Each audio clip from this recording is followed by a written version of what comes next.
Good morning, class. I hope you are enjoying your vacation.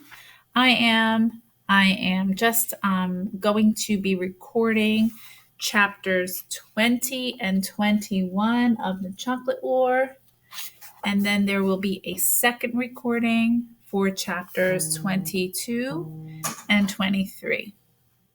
So please open your books to chapter 20 and follow along. At this period of history, man began to learn more about his environment. Suddenly, pandemonium reigned. The class exploded in frantic motion. Brother Jacques looked aghast. The boys leaped from their chairs, performed an insane jig, jumping up and down as if to the beat of an unheard music. All of this in complete silence, although the sound of their jogging feet was noisy enough, and then sat down again, frozen-faced, as if nothing had happened. Obi watched the teacher sourly. Brother Jacques was obviously bewildered. Bewildered? Hell, he was on the edge of panic. The ritual had been going on for a week now, and it would continue until the cue was heard no more. In the meantime, the class would suddenly erupt into a confusion of waving arms and jogging legs, unsettling poor brother. Of course, Brother Jacques was easy to unsettle. He was new and young and sensitive, raw meat for Archie. And he evidently didn't know what to do about it, and so he didn't do anything, figuring apparently that the thing would run its course, and why risk a futile showdown when it was obviously a prank?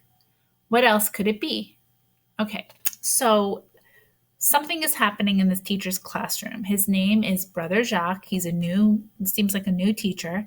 And the class is getting up all together at the same time and like doing this weird thing with their arms and turning around, and then they sit. And it's happening every day in his class for almost a week. So he thinks that it's a joke, a prank that the students are doing to him. Okay? Funny, Obi thought, how everybody, the kids as well as the teachers, knew these stunts were planned or carried out by the vigils, and yet they still maintained that air of mystery, refusing to acknowledge it all. He wondered why. Obi had been involved in so many vigil assignments that he'd lost count of them, and he was continually amazed at how they got away with it all the time.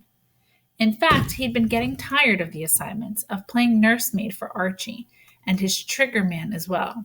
He was tired of being the fixer, making certain the assignment went off on schedule in order to maintain Archie's big shot reputation. Like the Room 19 assignment, when he'd had to creep in there and help the kid Goober take the place apart. All that work so that Archie and the vigils would look good. So we see now that Obi is starting to get annoyed because he's doing a lot of the work for Archie. Excuse me. And now we know that he was the one that helped unscrew all of the desks. Okay. Okay. Even this particular assignment involved him. If Brother Jacques failed to come up with the cue, then Obi had to find a way to feed it to him. The cue was the word environment. Okay, so this means that when the teacher says the word environment, that's the cue or signal for the students to get up and do that weird dance. Archie had said when he announced the assignment, the world today is concerned with ecology, the environment, our natural resources. We at Trinity also ought to get involved in this environment thing, you guys, he said, indicating the 14 students of grade 12, class 2, of whom Obi was a member, will carry on our environmental campaign. Let's say, Brother Jacques, U.S. history class. History should be concerned with environment, shouldn't it? Now, whenever Brother Jacques says the word environment, here's what happens. And Archie had outlined the instructions. Suppose he doesn't use the word, someone asked. Archie looked toward Obi. Oh, Brother Jacques will use the word. I'm sure somebody, Obi, maybe, We'll ask a question that will produce the word. Won't you, Obie? Obie had nodded, disguising his disgust. What the hell was Archie involving him in an assignment at this stage of the game for? He was a senior, for crying out loud. He was secretary of the goddamn vigils, for crying out loud. Jesus, how he hated Archie, that bastard.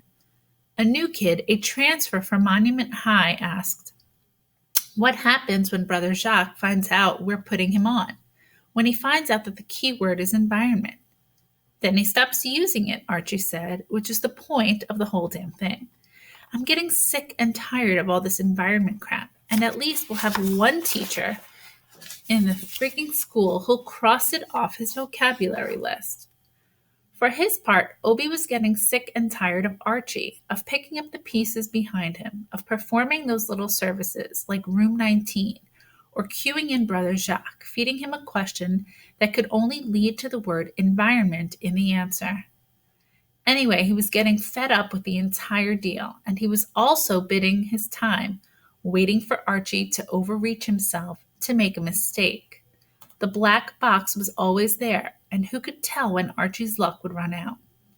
In any discussion of the environment, here we go again, Obie thought it in disgust as he found himself leaping up and down like a madman, jogging his heart out, hating every minute of the damn thing, and his energy was wearing down.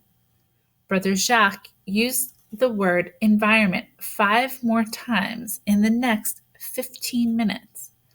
Obie and the other guys were practically wiped out from all that jumping up and down, weary, out of breath, their legs beginning to ache.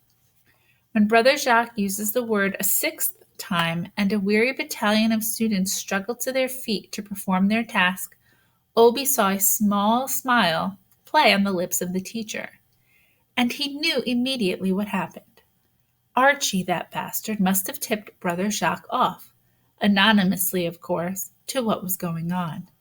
And the teacher had turned the tables. It was now the teacher who was in command, making the guys jump up and down until they almost collapsed in exhaustion.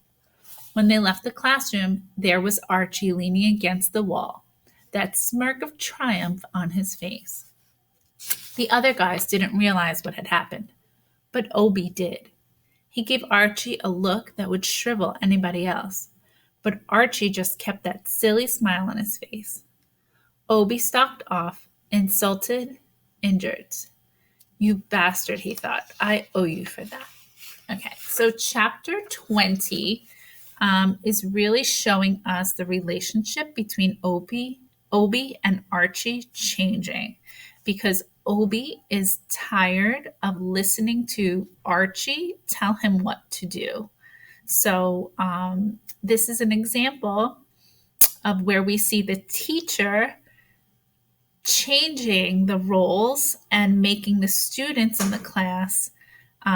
He figured out the trick, and he had the students moving up and down all the time. He kept saying the word. So that's chapter 20. I think I'm going to make a different video. Okay, so I'm going to stop this video, and I'm creating a new one for chapter 21. See you soon.